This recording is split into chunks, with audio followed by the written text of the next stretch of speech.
Used already. I can't get a hug. Like, you really acting like that? You cannot get a hug. Get off of me.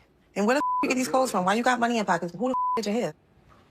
I bring this money over here for you. Like, this for you. Demond, please stop playing with me. Listen, my mom hurt. Like, I don't give a about that.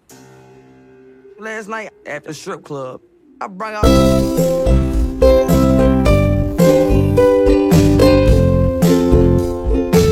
And welcome back to my channel. तो आज हम start करेंगे class 12th की biology और उसमें start करेंगे सबसे पहला chapter sexual reproduction in flowering plant. तो हम एनसीईआरटी से ही पढ़ेंगे और बहुत कम ड्यूरेशन में एक चैप्टर को कंप्लीट करेंगे। जिस चैप्टर का जितना ज़्यादा इम्पोर्टेंस होगा उस चैप्टर पर उतना ज़्यादा टाइम देंगे, क्योंकि sexual reproduction in flowering plant ऐसा चैप्टर है कि अगर आप एक बार एनसीईआरटी से पढ़ लो अच्छे से समझ के, तो दोबारा आपको इस चैप्टर को कहीं और से या कोई और लेक्चर देखने की ज़रूरत नहीं पड़ेगी। तो आज हम इस चैप्टर को कंप्लीट करते हैं, तो पूरी वीडियो को देखना और बने रहना साथ में। Class 12 sexual reproduction in flowering plant बिल्कुल ही one shot NCERT line by line covered है। मतलब आपको कोई प्रॉब्लम नहीं आएगी। एक बार बस इस वीडियो को देख लीजिए, उसके बाद क्वेश्चन सॉल्व करिए। बिल्कुल टक टक टक टक करके क्वेश्चंस आराम से सॉल्व हो जाएंगे। तो चलिए बिना समय बर्बाद किए शुरू करते हैं। सबसे पहले अगर आप अपना पहला पेज देखेंगे तो myriads of flowers that we enjoy gazing, the scent, जो scent आप लेते हैं परफ्यूम्स में लेते हैं, और जो रिच कलर्स हो सकते हैं, ये सारी चीजें क्या है? ये सारी चीजें एड टू सेक्सुअल रिप्रोडक्शन होती हैं प्लांट्स के अंदर। ऑल फ्लावरिंग प्लांट्स, जितने भी फ्लावरिंग प्लांट्स होते हैं वो सेक्सुअल रिप्रोडक्शन को शो करते हैं और यहाँ पर अडेप्टेशंस करते हैं वो, ताकि फॉर्मेशन हो पाए एंड प्रोडक्ट्स। एंड प्रोडक्ट्स क्या है ये हम लोग चैप्टर के एंड में जानेंगे। एंड प्रोडक्ट जैसे कि सीड्स, फ्रूट्स वगैरह जो होते हैं वो होते हैं एंड प्रोडक्ट्स। तो ये जो हमारे फ्लावर्स हैं वो अडेप्ट करते हैं ताकि फॉर्मेशन हो पाए एंड प्रोडक्ट्स की। तो जिन फ्लावर्स को आप देखना पसंद करते हैं, जिनके आप परफ्यूम्स लगाते हैं, जो कलर्स होते हैं, वो सारे एड ऑफ सेक्सुअल रिप्रोडक्शन है। नाउ फ्लावर फैसिनेटिंग ऑर्गन है किसका? एंजियोस्पर्म्स का। तो फ्लावर्स क्या है? फ्लावर्स जो है वो एस्थेटिक होते हैं, ऑर्नामेंटल होते हैं, यानी कि कुछ लोग गजरा वगैरह लगाते हैं। सोशल, रिलीजियस, जैसे कि भगवान जी पे चढ़ाते हैं। कल्चरल वैल्यूज में ये फ्लावर्स काम आते हैं। ये ह्यूमन की फीलिंग जैसे लव फीलिंग, अफेक्शन फीलिंग में हम क्या करते हैं? दूसरों को फूल देते हैं, या फिर खुशी के मौके पे या फिर दुख के मौके पे जब किसी की डेथ हो जाती तो भी हम क्या देते? फूल देते। तो फूल का हमारे ह्यूमन बीइंग में भी बहुत ही ज्यादा इंटीमेट रिलेशनशिप होता है। तो हमारे लिए तो फूल भाई प्रेम का प्रतीक है, मगर बायोलॉजिस्ट के लिए फूल जो है वो मॉर्फोलॉजी और एम्ब्रियोलॉजिकल मार्वल्स है। ये हम अब देखेंगे। तो pre fertilization structure and events, यानी कि फर्टिलाइजेशन होने से पहले, यानी कि फीमेल और मेल गैमेट के मिलने से पहले क्या क्या चेंजेस आते हैं फ्लावर्स में वो जानते हैं।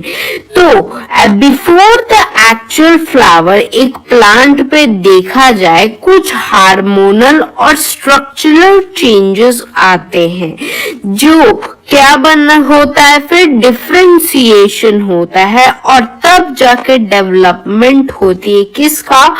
फ्लावर प्राइमोडियम की डेवलपमेंट होती है। तो फ्लावर्स में दो चीजें होती है, एक मेल रिप्रोडक्टिव ऑर्गन होती है और एक फीमेल। मेल वाले को एंड्रोशियम कहते हैं और फीमेल वाले को गाइनोशियम कहते हैं। याद ना हो तो इसकी ट्रिक है, मेल मतलब एंग्री, एंग्री मेल हमेशा एंग्री, तो एंड्रोशियम। फीमेल का क्या, गायनोलॉजिस्ट के पास जाती हैं तो इनका गायनोशियम। तो मेल के लिए एंड्रोशियम, फीमेल के लिए गायनोशियम, ये दोनों डिफरेंशिएट करते हैं और फिर डेवलप करते हैं। तो प्री फर्टिलाइजेशन यानी फर्टिलाइजेशन से पहले हार्मोनल और स्ट्रक्चरल चेंजेस होते हैं, जो उसके बाद क्या होता है, डिफरेंशिएशन होता है, तब जाके फ्लावर का प्राइमोडियम बनता है। एंड्रोशियम क्या होता है, ये वॉल ऑफ स्टेमन्स को हम लोग एंड्रोशियम कहते हैं, और वॉल्स ऑफ स्टेमन क्या है ये अभी आगे मैं आपको बताती हूँ। तो देखिए, ग्रुप ऑफ किसी भी चीज के ग्रुप को मेल और फीमेल दोनों के लिए देखिएगा। मेल के लिए ग्रुप ऑफ अगर स्टेमेन रहे, स्टेमेन क्या है आप यहाँ देख सकते हैं, सारे आप जितने भी पार्ट्स देख रहे हैं ना, ये वाले ग्रीन वाले वो सारे क्या है, मेल रिप्रोडक्टिव ऑर्गन है। और ये वाला जो एक सिंगल आप देख रहे हैं ना, ये क्या है, फीमेल का है। तो फीमेल का याद रखिएगा, एक ये सिंगल है, जबकि एक फीमेल के आगे आगे पीछे बहुत सारे मेल्स हैं, तो ये क्या है, मेल्स हैं, बहुत सारे मेल्स हैं। नाउ मेल्स, ये इस पार्ट को क्या बोलते हैं ना हम लोग, स्टेमेन बोलते हैं। तो ये स्टेमेन के ग्रुप ऑफ स्टेमेन को हम लोग एंड्रोशियम कहते हैं। तो यही जो मैं एंड्रोशियम कह रही थी, ये क्या है, ग्रुप ऑफ स्टेमेन्स है, यानी वॉल्स ऑफ स्टेमेन जो होते हैं ना, उनको हम लोग एंड्रोशियम कहते हैं। और फीमेल क्या है, ये फीमेल है। तो पिस्टल या फिर कार्पल जो होता है ना, उसका जो ग्रुप होता है ना, उसको हम लोग गाइनोशियम कहते हैं, जो मैं आपको यहाँ पर गाइनोशियम फीमेल वाला बता रही थी। तो यहाँ देख सकते हैं आप, जो फीमेल रिप्रोडक्टिव ऑर्गन है उसमें ये वाला पार्ट जो है वो क्या है, स्टिग्मा है। ये जो आप लंबा सा पार्ट देख रहे हैं दैट इज स्टाइल, और ये वाला जो पार्ट देख रहे हैं दैट इज ओवरी। इसको और हम लोग डिटेल में पढ़ेंगे, अभी के लिए याद कर लीजिए कि ये क्या है, स्टिग्मा होगा, बीच में ये लंबा सा होगा, वही स्टाइल मारेगा भाई, घूम घूम के स्टाइल मारेगा। तो ये वाला क्या पार्ट है, स्टाइल है, और फीमेल ही स्टाइल मारती हैं। और सबसे नीचे क्या होगी, ओवरी, ओवरी अंडा जैसा ओवरी। नाउ मेल वाला पार्ट देख लीजिए, मेल वाला पार्ट क्या है, ये है फिलामेंट, और ये इसके ऊपर जो आप देख रहे ग्रीन ग्रीन पार्ट, ये एंथर। इसको और हम लोग डिटेल में पढ़ने वाले हैं, डोंट वरी। यहाँ पर देखेंगे ये वाला पार्ट जो है वो सेपल होता है, और ये वाला जो कलरफुल पार्ट आपको फूल का दिखता है ना, ये कलरफुल पार्ट जो होता है वो पेटल होता है। तो सेपल क्या है, ये जो ग्रीन वाला पार्ट दिखता है, और पेटल क्या है, ये वाला पार्ट दिखता है। तो अब आपको समझ आ जाना चाहिए। तो जो सेपल होता है, सेपल के ग्रुप को हम लोग कैलेक्स कहते हैं, और पेटल के ग्रुप को हम लोग कोरोला कहते हैं। तो ये जो सेपल, बहुत सारे सेपल्स के जो ग्रुप होते हैं ना, इनको हम लोग क्या बोलेंगे, कैलेक्स बोलेंगे। और ये जो आपको पेटल्स दिख रहे हैं, ये ब्यूटीफुल कलरफुल पेटल्स दिख रहे हैं, इसको हम लोग ग्रुप को कोरोला बोलेंगे। तो पेटल्स क्या होते हैं, कलरफुल होते हैं, तो कलर वाले कोरोला, और सेपल्स क्या होते हैं, कैलेक्स हो जाएंगे। नाउ अब डिटेल में बात करते हैं मेल रिप्रोडक्टिव ऑर्गन की। तो मेल रिप्रोडक्टिव ऑर्गन मैंने आपको बताया, ये क्या है, मेल रिप्रोडक्टिव ऑर्गन है स्टेमन का ग्रुप, दैट इज एंड्रोशियम कहते हैं। इसमें क्या है, एक तो फिलामेंट है और दूसरा क्या है, एंथर्स आपको मिलेंगे। तो देखा है, ये वाला पार्ट है एंथर। ये आपको लॉन्ग सिलेंडर पोर्शन जो दिख रहा है दैट इज प्रॉक्सिमल। ये किससे अटैच है? ये अटैच्ड है थैलेमस या फिर पेटल ऑफ फ्लावर से, यानी कि ये जाके किससे अटैच है? या तो ये वाले थैलेमस से अटैच होगा या फिर ये पेटल ऑफ फ्लावर से अटैच होता है। तो ये जो लंबा सा आपको दिख रहा है मेल्स में, वो कहाँ अटैच होता है? थैलेमस या पेटल ऑफ फ्लावर से अटैच होता है। ये जो आप एंथर देख रहे हैं ना, एंथर में लॉन्गिट्यूडनल ग्रूव जो कि सेपरेटेड थीकास होते हैं, ये अलग अलग थीकास में पाए जाते हैं, यानी बाई लोब्ड होते हैं, 2 लोब्स होते हैं इसमें।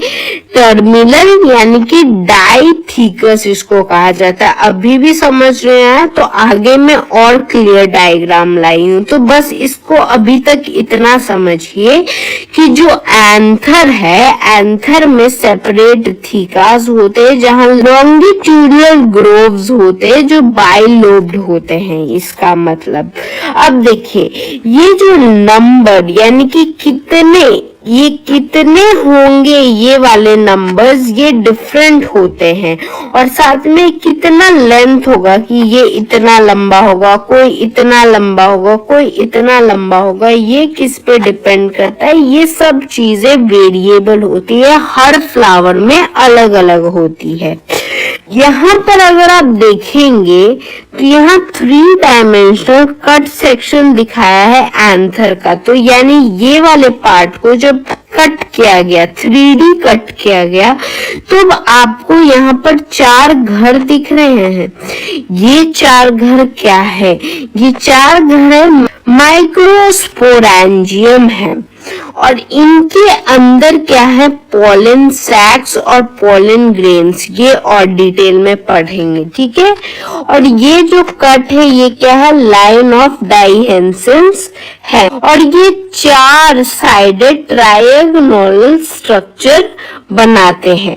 तो आपने क्या देखा कि इसके एंथर के अंदर बाइलोब्ड है, यानी कि इनमें 2 लोब्स होते हैं, ठीक है।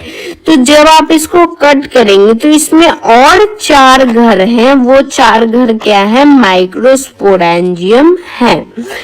अब थोड़ा सा इसके माइक्रोस्पोरेंजियम के हम स्ट्रक्चर को देखेंगे। तो एक टिपिकल माइक्रोस्पोरेंजियम जो होता है वो नियर सर्कुलर आउटलाइन, यानी कि ये जो आपको सर्कुलर आउटलाइन होता है ना, इसके पास आपको दिखेगा, और इसके पास होती है 4 वॉल्स। तो 4 वॉल्स क्या होती है? पहली होती है एपिडर्मिस, दूसरी होती है एंडोथीसियम, तीसरी होती है मिडिल लेयर, और फिर यहाँ पर जो होती है वो होती है टेपिटम।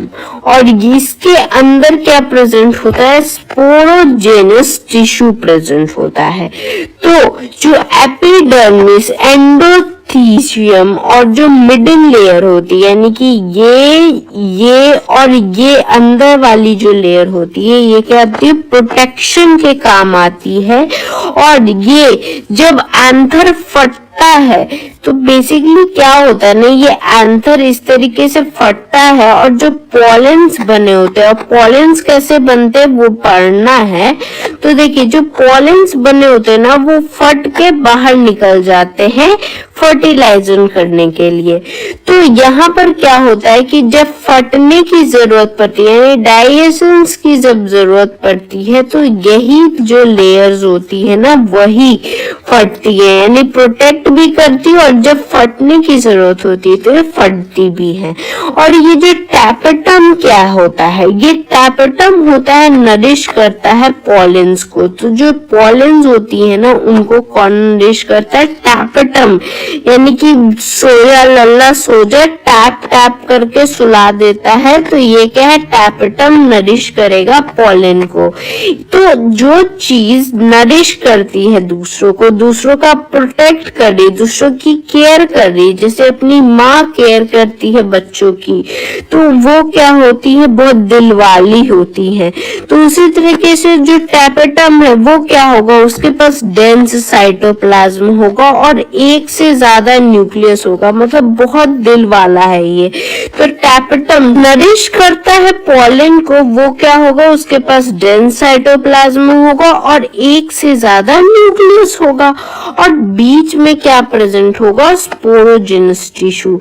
स्पोरोजेनस टिश्यू जो होते हैं वो कंपैक्टली अरेंज होते हैं होमोलोगस सेल, जहां पर जो एंथर होता है, जब एंथर जो ये डेवलप होता है, यानी आपने जो यहाँ पर एंथर देखा, एंथर जब डेवलप होता है तो क्या होता है कि ये जो स्पोरोजेनस टिश्यू होते हैं वो मायोटिक डिवीजन करते हैं।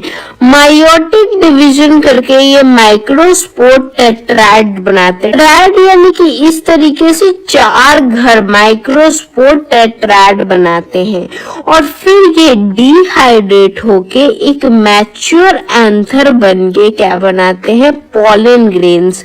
यानी एक माइक्रोस्पोर जो टेट्राड होते हैं उनमें 4 पॉलन ग्रेन्स होते हैं। अब आपको समझ आ जाना चाहिए कि यहाँ पॉलन ग्रेन्स बनता कैसे है। तो इसके अंदर जो स्पोरोजेनस टिश्यू होते हैं, जो कि कंपैक्टली अरेंज होमोलोगस सेल होते हैं, यहाँ पर जब एंथर डेवलप करता है, जो स्पोरोजेनस टिश्यू होते हैं वो मेयोटिक डिवीजन करके माइक्रोस्पोर के टेट्राड यानी 4 सेल का ऐसा ग्रुप बनाते हैं। बाद में ये डिहाइड्रेट करके और मैच्योर एंथर करके क्या पॉलन ग्रेन्स बना देते हैं। नाउ अब आप यहाँ पर आपकी एनसीईआरटी का डायग्राम भी देख सकते हैं, तो अब आपको बिल्कुल क्लियर हो जाना चाहिए। ये 4 लेयर्स हैं। एक क्या है, एपिडर्मिस मैंने बता दिया, फिर क्या है एंडोथीशियम मैंने आपको बता दिया, ये मिडिल लेयर इसके बीच में पाया जाएगा। इसमें एक माइक्रोस्पोर मदर सेल MMC होता है और ये टैपेटम क्या होता है, ये नरिश करता है पॉलन को। अब माइक्रोस्पोरोजेनेसिस क्या होता है, ये एक ऐसा प्रोसेस होता है जहां फॉर्मेशन ऑफ माइक्रोस्पोर होते हैं पॉलन मदर सेल से।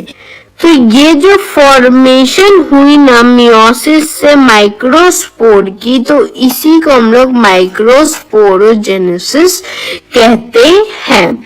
अब पॉलन ग्रेन तो बन गया। अब पॉलन ग्रेन क्या होता है, तो पॉलन ग्रेन मेल गैमेटोफाइट होता है, यानी मेल का जो गैमीट होता है उसको पॉलन ग्रेन कहते हैं। पॉलन ग्रेन के अंदर ही बेसिकली मेल जो गैमीट होता है ना वो प्रेजेंट होता है। तो ये डिफरेंट आर्किटेक्चर के आपको दिखेंगे, शेप, साइज, कलर, डिजाइन्स दिखते हैं और डिफरेंट स्पीशीज के लिए होते हैं। जैसे आप देख सकते हैं इलेक्ट्रॉन माइक्रोस्कोप के अंदर आपको फ्यू पॉलन ग्रेन्स आप देखिए, ये अलग अलग आपको साइज, शेप, कलर और डिजाइन के दिखेंगे। वैरायटी ऑफ आर्किटेक्चर शो करते हैं। ये कैसे स्फेरिकल शेप के होते हैं, यानी गोल गोल पॉलेंस होते हैं। अगर आपने देखा होगा तो आपने हिबिस्कस देखा है, हिबिस्कस के ऊपर यहाँ पर कुछ पॉलन ऐसे ऐसे लगे रहते हैं, ये आपने टच करके देखा हो, ये क्या होता है, स्फेरिकल होते हैं, गोल गोल होते हैं। तो ये वाला पार्ट मैं आपको समझाना चाहती हूँ पर कुछ डिफिकल्ट हो जाएगा आपको समझना, इसलिए मैंने इजीली लाई हूँ। यहाँ देखिए क्या होता है। तो ये है हमारा पॉलन ग्रेन। पॉलन ग्रेन का जो आउटर लेयर होता है यानी जो एक्सटाइन होता है वो क्या होता है, उस पे जर्म पोर्स प्रेजेंट होते हैं, यानी बीच बीच में आपको गड्ढे दिख रहे हैं, ये गड्ढे थोड़े थोड़े प्रेजेंट होते हैं। क्यों प्रेजेंट होते हैं ये समझिएगा। तो जो एक्सटाइन होता है सबसे बाहर वाला लेयर वो बना होता है स्पोरोपोलेनिन से। स्पोरोपोलेनिन जो होता है वो मोस्ट रेसिस्टेंट ऑर्गेनिक मटेरियल होता है। तो जो पॉलन ग्रेन होता है ना वो सबसे रेसिस्टेंट होता है। क्यों? क्योंकि स्पोरोपोलेनिन की उसकी आउटर लेयर होती है। तो ये इतना ज्यादा स्ट्रॉन्ग होता है ना कि ये कितना भी हाई टेम्परेचर को विथस्टैंड कर लेता है। स्ट्रॉन्ग आप इसको एसिड में डाल दीजिए, अल्कलाई यानी बेस में डाल दीजिए, इसको कोई फर्क नहीं पड़ता। कोई भी एंजाइम इसको यानी कि स्पोरोपोलेनिन यानी कि बाहरी लेयर को पॉलन ग्रेन की डिग्रेड नहीं कर सकती है। तो आप सोचेंगे कि जब इसकी बाहरी लेयर को कोई डिग्रेड नहीं कर सकती है तो इसके अंदर तो है मेल गैमेट। तो जब मेल गैमेट फीमेल गैमेट से मिलेगा तो ये मेल गैमेट बाहर कैसे आएगा जब ये अनडिस्ट्रक्टेबल है। तो इनके बीच में भगवान जी ने इतना सोच समझ के जगह भी छोड़ी हुई थी, कुछ जर्म पोर्स छोड़े हुए थे जहां स्पोरोपोलेनिन नहीं दिया, जिससे कि चीजें अंदर की बाहर जा पाए। ठीक है ये रेसिस्टेंट होता है लेकिन कंप्लीटली नहीं, कुछ जगह पे जर्म पोर्स प्रेजेंट होते हैं। फिर इंट्राइन की बात की जाए तो इंट्राइन में क्या होता है, थिन और कॉन्टिन्यूअस होता है। मतलब जो एक्सटाइन था वो था कॉन्टिन्यूअस नहीं था, वो बीच बीच में कहीं कहीं से जगह छोड़ी हुई थी। लेकिन इंटाइन अंदर वाला तो थिन एंड कॉन्टिन्यूअस होता है। ये किससे बनता है, सेलुलोज और पेक्टिन से बना हुआ होता है। अब आप क्या देखेंगे, यहाँ पर वैक्यूल्स प्रेजेंट है और न्यूक्लियस प्रेजेंट है। अब पोलन ग्रेन करेगा मैच्योर, यानी अब धीरे धीरे ये बड़ा होगा तो आप यहाँ देखेंगे एसिमेट्रिकल स्पिंडल की फॉर्मेशन होगी। फिर यहाँ पर ये दो तरीके में बट जाता है अंदर ही अंदर, एक होता है वेजिटेटिव सेल और दूसरा जेनरेटिव सेल में बढ़ जाता है। जहां आप देखेंगे कि जो वेजिटेटिव सेल है ये ज्यादा है, इसके पास फूड इसको ज्यादा रहता है और इरेगुलर न्यूक्लियस, आपको न्यूक्लियस टेढ़ा मेढ़ा दिख रहा है तो वेजिटेटिव वाले में बिगर होता है ये जेनरेटिव वाले से। जेनरेटिव क्या होता है, इसके पास डेंस साइटोप्लाज्मिक न्यूक्लियस होता है, छोटा सा ही जगह ये लेता है और ये साइटोप्लाज्म के अंदर ही फ्लोट करता रहता है। ये स्पिंडल्स होते हैं इसके पास। तो ऐसे याद रख लीजिए जो वेजिटेटिव है, तो जो वेजिटेबल्स होते हैं वो ज्यादा लोग वेजिटेरियन होते, कम ही लोग नॉनवेज खाते हैं। तो वेजिटेटिव जो सेल होगा वो ज्यादा होगा और जो जेनरेटिव सेल ऑब्वियसली फिर कम हो जाएगा। तो जेनरेटिव सेल जो जेनरेट करा रहा है उसके पास तो साइटोप्लाज्म डेंस और न्यूक्लियस डेंस होना चाहिए है। तो ये है हमारा पॉलन ग्रेन का कैसे चीजों की फॉर्मेशन होती है। और एंड में आप यहाँ एक लाइन देखेंगे, यहाँ क्या गिवन है कि 60% एंजियोस्पर्म्स में 60% जो पॉलेंस होते हैं वो 2 सेल स्टेज पे ही गिर जाते हैं, लेकिन जो बचे हुए 40% है उनमें 3 सेल स्टेज आता है। ये क्या होता है, 2 सेल स्टेज में क्या होता है, एक वेजिटेटिव और एक जेनरेटिव सेल होता है, यानी एक वेजिटेटिव और एक जेनरेटिव, इस तरह के सेल पे ही मोस्टली 60% एंजियोस्पर्म्स टूट जाते हैं। लेकिन बाकी जो बचे हुए थे यानी 40 50% वाले क्या होते, 3 सेल स्टेज में जाते हैं। यानी क्या हो जाता है ना, एक तो वेजिटेटिव चीजें रहेंगी, यानी एक वेजिटेटिव सेल होता है, लेकिन जो जनरेटिव सेल होता है ना वो माइटोसिस करके 2 गैमीट बनाता है, 2 मेल गैमीट बनाता है। तो इससे 2 मेल गैमीट की एक्स्ट्रा फॉर्मेशन होती है, तो 1 + 2 = 3 सेल स्टेज हो जाती है। तो ये वाला आपका एनसीईआरटी का पैराग्राफ भी खत्म हो गया। अब देखिए पॉलन ग्रेन जो होते हैं ना वो बहुत सारे सीवियर इन्फेक्शंस होते हैं ना वो कॉज करते हैं, जिससे कि क्रोनिकल रेस्पिरेशन जैसे कि अस्थमा और ब्रोंकाइटिस हो सकता है। तो बहुत लोग को ऐसे सुना होगा कि मुझे पॉलन ग्रेन से एलर्जी है, तो ये इसी के कारण होता है क्योंकि एलर्जीज और कुछ लंग्स में इन्फेक्शंस होते हैं इनके कारण कॉज होते हैं। जैसे कि तो जो पार्थेनियम या कैरेट ग्रास होता है ना वो जो इंपोर्ट यानी जो बाहर से वीट आता है ना उसके साथ मिलके गलती से कॉन्टेमिनेट होके आ गया था इंडिया में, और आके इसने ऑबिक्यूटियस इन ऑकरेंस होने के कारण ये क्या हो गया कि ये पॉलन एलर्जी को कॉज करने लगा। तो पॉलन एलर्जी किसके, पार्थेनियम या कैरेट ग्रास जो कि गलती से वीट के साथ आ गया था मिक्स होके। ये तो हो गया कि चलो बुराई कर ली थोड़ी सी, तो अब थोड़ी सी इसकी अच्छाई भी कर लेते हैं। तो देखिए जो पॉलन ग्रेन होते हैं उनमें न्यूट्रिएंट्स बहुत पाए जाते हैं।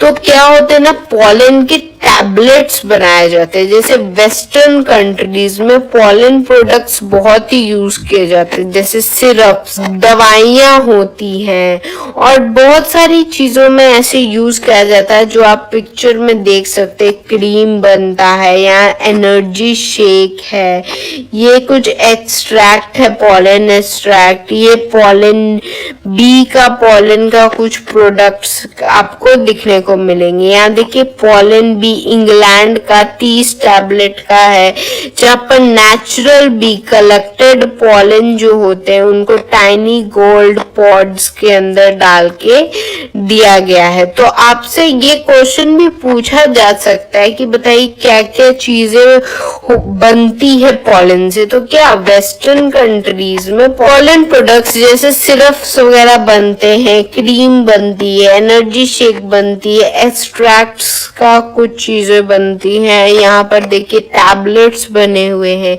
इससे क्या होता है ना, इंक्रीज किया जा सकता है परफॉर्मेंस ऑफ एथलीट्स और रेस हॉर्सेस। जो रेस हॉर्सेस होते हैं इनको यही पॉलन की चीजें दी जाती है क्योंकि ये बहुत ही रिच इन न्यूट्रिएंट्स होते हैं।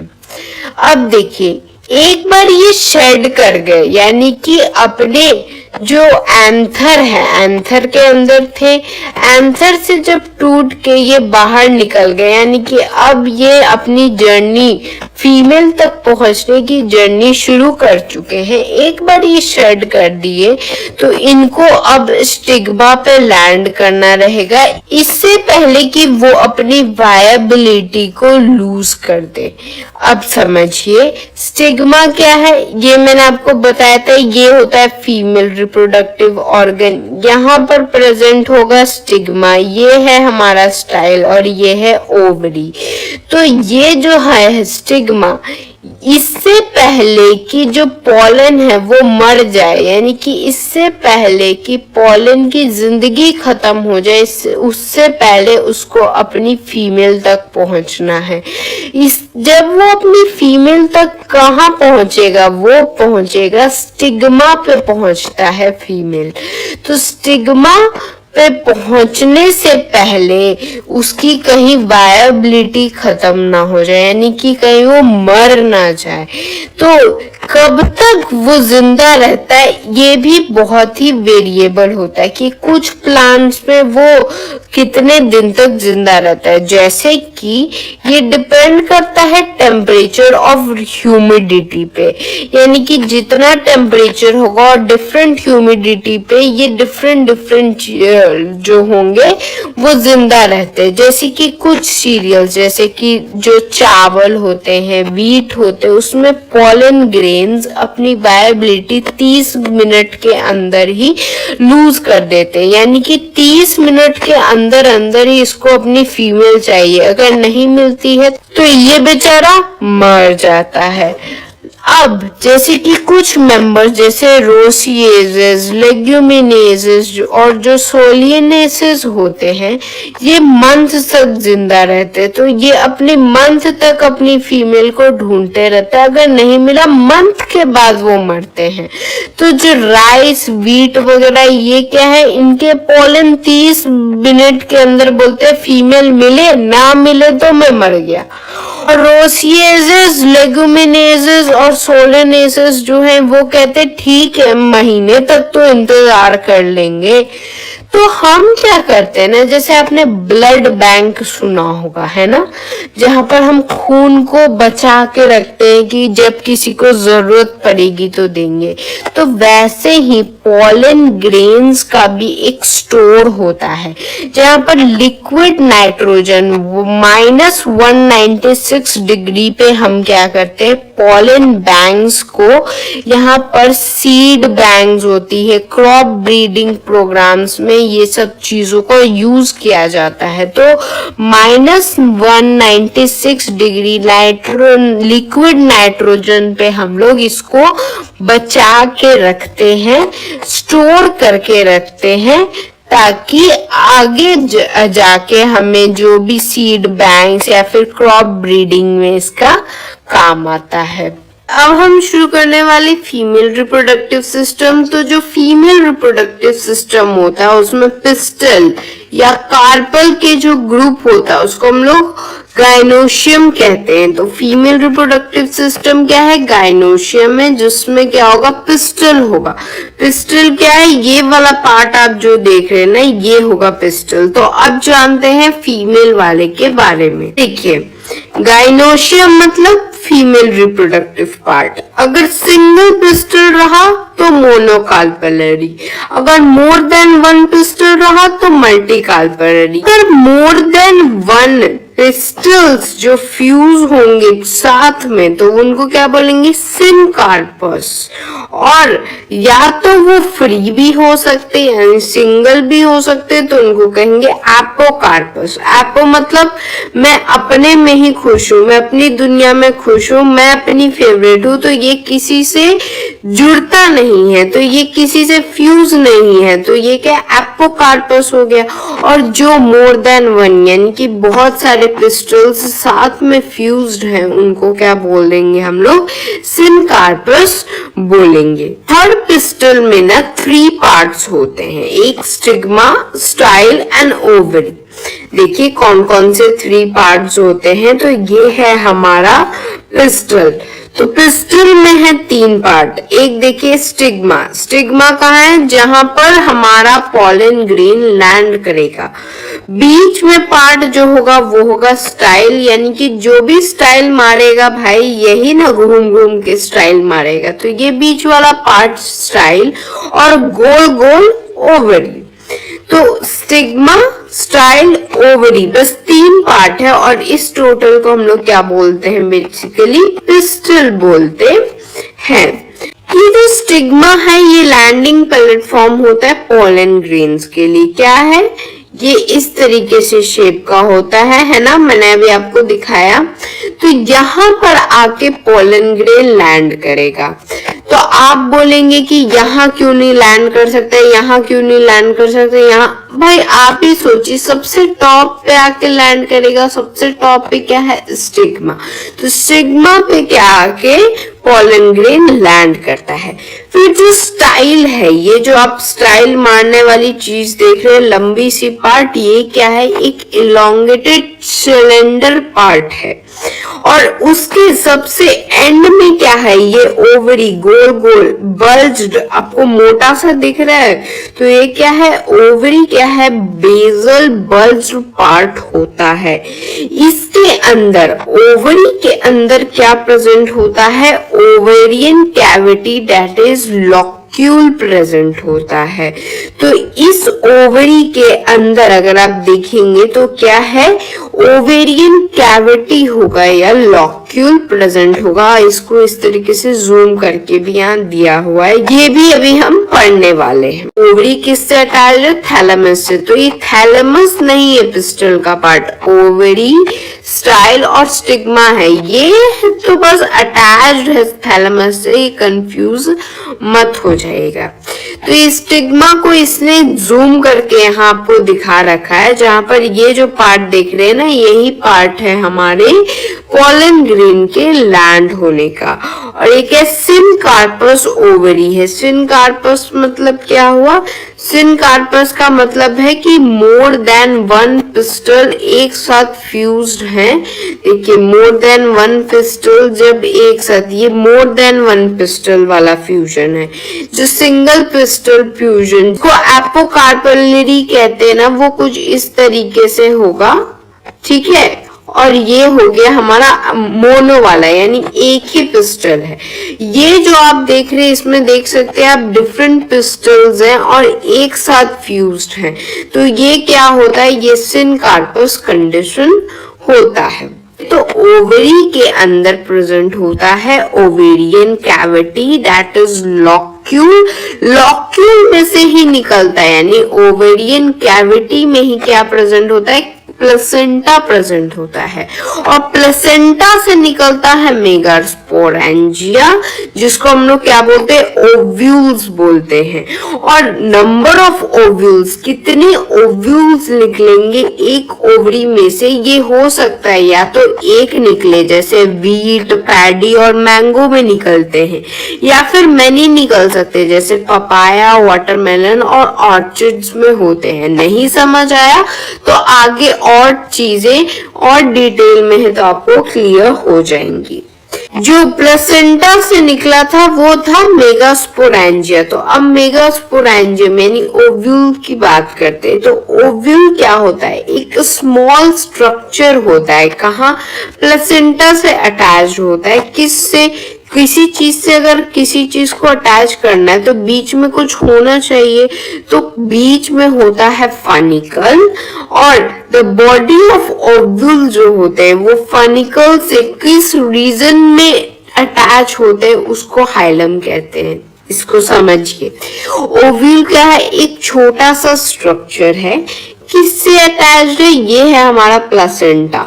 तो प्लासेंटा से ये हमारा ओव्यूल अटैच है, तो बीच में कुछ होगा, बीच में क्या अटैच कर रहा है, फनिकल इसको अटैच कर रहा है। और जहां से फनिकल, ये फनिकल है और ये है ओव्यूल, ओव्यूल और फनिकल का जो जुड़ने का पॉइंट है वो क्या है, हाइलम है। अब हाइलम क्या है, junction between ovule and funicle, यानी फनिकल और ओव्यूल के बीच का जो जंक्शन है, जो पॉइंट पे जुड़ रहा है, उसको क्या बोलेंगे, हाइलम बोलते हैं। ओव्यूल इतना इम्पोर्टेंट चीज है तो उसको कुछ प्रोटेक्ट करने के लिए चाहिए, तो एक या फिर दो प्रोटेक्टिव एनवेलप्स, इंटेगुमेंट्स होते हैं। इंटेगुमेंट्स क्या करते हैं, न्यूक्लियस जो होता है, न्यूक्लियस को इन्वेलप करते हैं। ये है हमारा न्यूक्लियस, इस पे है एक कवरिंग। कवरिंग क्या है, कवरिंग है हमारे इंटेगुमेंट्स की। ये सिंगल भी हो सकती है, डबल भी हो सकती है, लेकिन यहाँ पर बीच में एक पॉइंट पे क्या होता है, एक स्मॉल ओपनिंग छोड़ी जाती है, दैट इज माइक्रोफाइलेंट। इसको आपको समझ आएगा कि इसका क्या इंपॉर्टेंस है, आगे मैं बताने वाली हूँ। और ऑपोजिट टू माइक्रोफिलर एंड, यानी कि ये मान लीजिए यहाँ पर इस पॉइंट पे माइक्रोफिलर एंड है, तो इसके जस्ट ऑपोजिट यानी इस साइड पे क्या होता है, चलाजल एंड होता है जो कि बेसल पार्ट ऑफ ओव्यूल को बताता है। इसको और क्लियर करने के लिए मैं डायग्राम भी लाई हूं, देखिए ये है हमारा ओव्यूल, ओव्यूल और ये क्या है, प्लेसेंटा। ओव्यूल और प्लेसेंटा, ये ओव्यूल ये प्लेसेंटा एक दूसरे से किससे अटैच्ड है, ये अटैच्ड है फनिकल से। ये फनिकल और ओव्यूल का मिलन वाला पॉइंट है, ये मैंने आपको क्या बताया था, ये है हमारा हाइलम है। ये जो हमारा ओव्यूल है, ओव्यूल के ऊपर एक कवरिंग होगी, एक या दो हो सकती है, लेकिन एक पॉइंट पे थोड़ा सा खाली छोड़ा होगा। क्यों? ताकि जब पॉलन ग्रेन आता है ना तो इस तरीके से पॉलन ट्यूब की फॉर्मेशन होती है और ये घुस के इधर आता है। तो अगर सब जगह कवर बना देगा तो ये आएगा कहां से, तो आने के लिए एक पॉइंट छोड़ा जाता है, दैट इज एक स्मॉल ओपनिंग छोड़ी जाती है, दैट इज माइक्रोफिलर एंड छोड़ी जाती है। ये माइक्रोफिलर एंड के जस्ट ऑपोजिट यानी इसके जस्ट उल्टा होता है चलाजल एंड, जो कि बेसल पार्ट को बताता है जहां कोई एंट्री नहीं होती है। तो देखिए जब पॉलन ट्यूब आएगा तो ये इस तरीके से आएगा, ये इधर आया और ये इधर तो कोई एंट्री का पॉइंट नहीं है, तो ये क्या बोलेगा, चला जा भाई, इसको क्या बोलेंगे, चला जा लैंड। ये यहाँ पर तो एंट्री, नो एंट्री, चला जा भाई।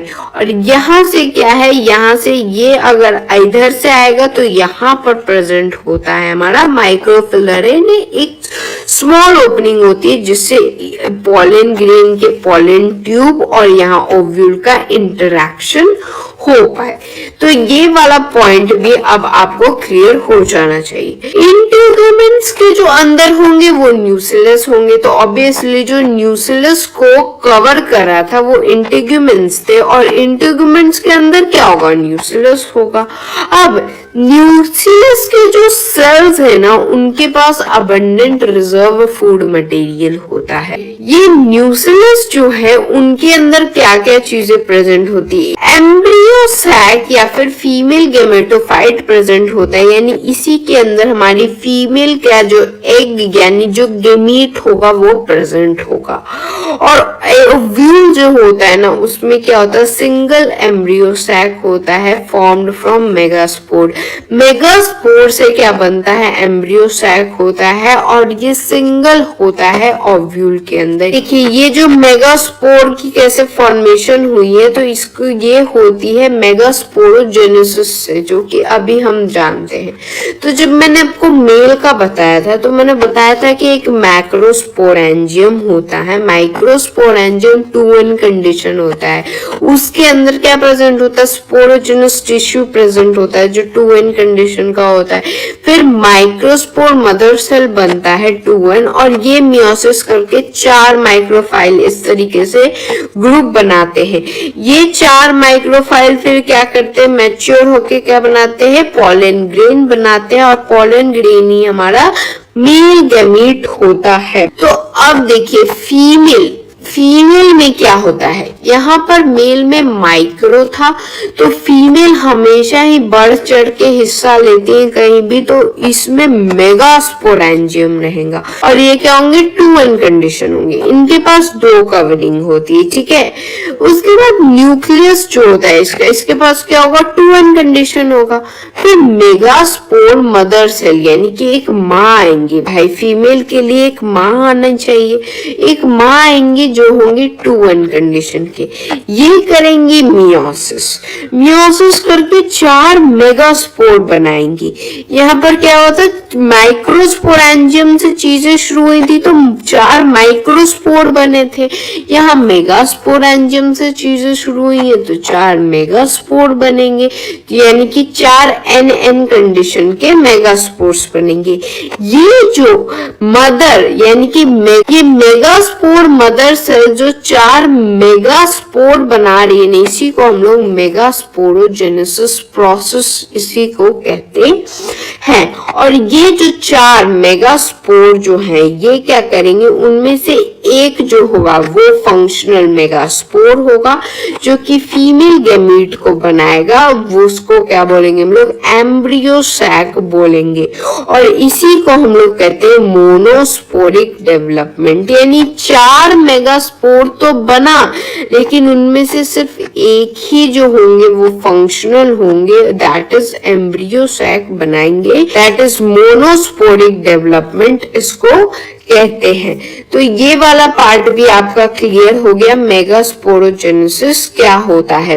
इनमें से फीमेल गैमीट क्या होंगे, जो फंक्शनल होगा वही होगा, एक ही उसमें फंक्शनल होता है और बाकी के 3 यानी 4 टोटल बने थे उसमें से एक ही फंक्शनल हुआ और बाकी के 3 क्या हो जाते हैं, डिग्रेड हो जाते हैं। और यही फंक्शनल मेगास्पोर क्या बनाता है, फिर embryo sac that is female gametophyte बनाता है।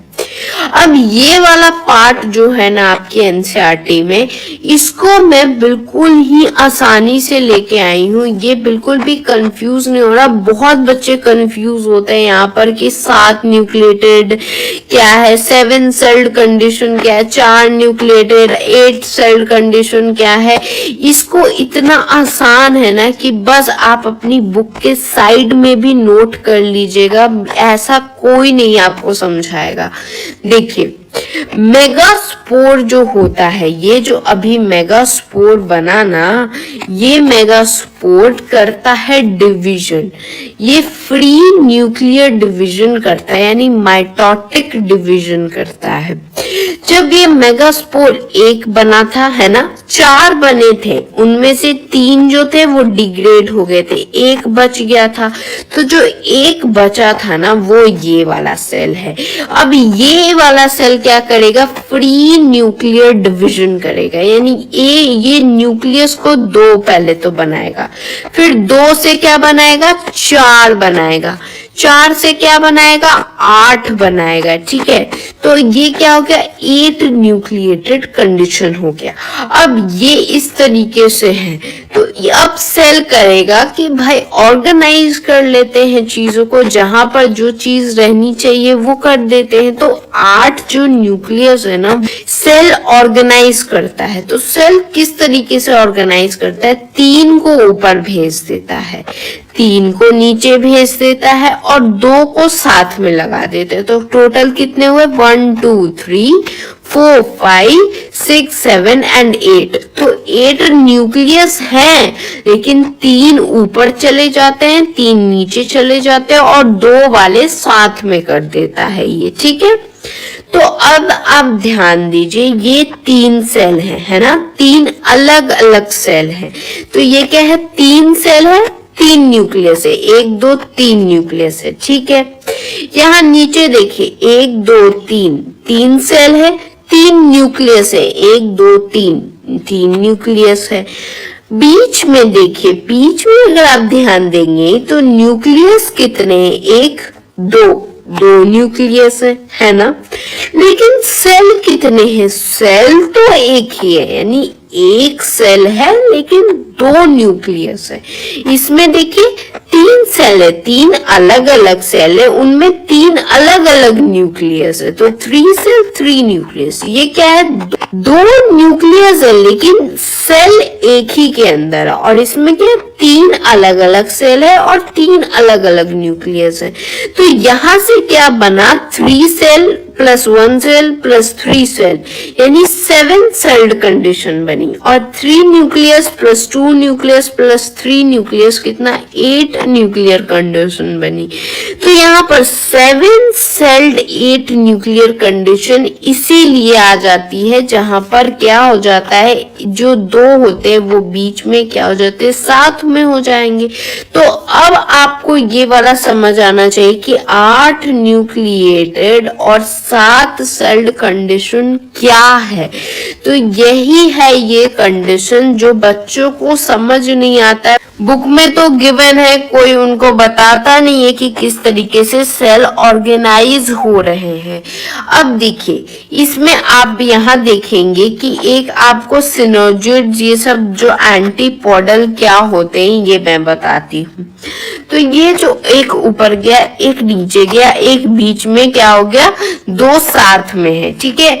तो मैंने आपको बताया था एक होता है चलाजल एंड जहां से नो एंट्री होती है, और नीचे वाला क्या होता है माइक्रोफिलर एंड जहां से एंट्री होगी, यानी कि जो हमारा इस तरीके से पॉलन ट्यूब आता है कहाँ से एंट्री करेगा, यहाँ से एंट्री करेगा। और जो अगर यहाँ से आया तो वो क्या होगा, चलाजल एंड बोलेगा भाई चला जा, यहाँ एंट्री नहीं है। तो ये वाले जो ऊपर वाले सेल्स होते हैं ना, इनको कहते हैं एंटीपोडल सेल्स, और ये जो कहते होते हैं ना वो उनको बोलते हैं एग apparatus। तो आप खुद सोचिए, जब पॉलन ट्यूब आएगा तो यहाँ से फ्यूजन शुरू करेगा, तो ऑब्वियसली ये वाले को फ्यूज करेगा, तो यही वाला मेन होगा, यही होगा हमारा एग apparatus। तो यही होगा एग apparatus, और इसके उल्टा वाला यानी चलाजल एंड वाला क्या होगा, एंटीपोडल सेल्स होंगे। बीच में जो है वो क्या होंगे, सेंट्रल होंगे, और सेंट्रल सेल में होते हैं दो पोलर न्यूक्लियस, ये मैंने बता दिया है। तो सेंट्रल यानी सेंटर में जो होगा उसके पास दो पोलर न्यूक्लियस प्रेजेंट होगा। अब देखिए जो सबसे नीचे वाला एग apparatus है, उनमें क्या है, तीन सेल्स हैं, तीनों सेल अलग अलग है, उनमें से जो कोने कोने में है उन दोनों को सिनर्जिड्स कहते हैं, और बीच में बैठा होता है हमारा सबसे इंपॉर्टेंट चीज, दैट इज एग। तो ये एग हमारे लिए सबसे इंपॉर्टेंट है, इसीलिए सिनर्जिड्स जो हैं इसको अपने बीच में दबा के बैठे हैं। तो एग apparatus में भी जो तीन सेल्स आपको दिख रहे हैं ना, तीनों अलग अलग हैं। एक है ये वाले जो सबसे कोने कोने में आपको दिखेंगे वो क्या है, सिनर्जिड, और जो बीच में बैठा हुआ है वो होगा एग। तो ये हो गया हमारा फीमेल वाला पार्ट। तो अब जब आपने फीमेल वाला देख लिया, मेल वाला देख लिया, तो अब कराते हैं हम लोग फर्टिलाइजेशन। फर्टिलाइजेशन कैसे होगी, ऑब्वियसली जब मेल गैमेट फीमेल गैमेट से आके मिलेगा, लेकिन सोचिए फीमेल गैमेट यहाँ प्रेजेंट है, मेल गैमेट कहीं और है, पॉलन को यहाँ से यहाँ आने के लिए भी कुछ तो चाहिए होगा ना। तो यही पॉलन का ये जो ट्रांसफर होगा ना,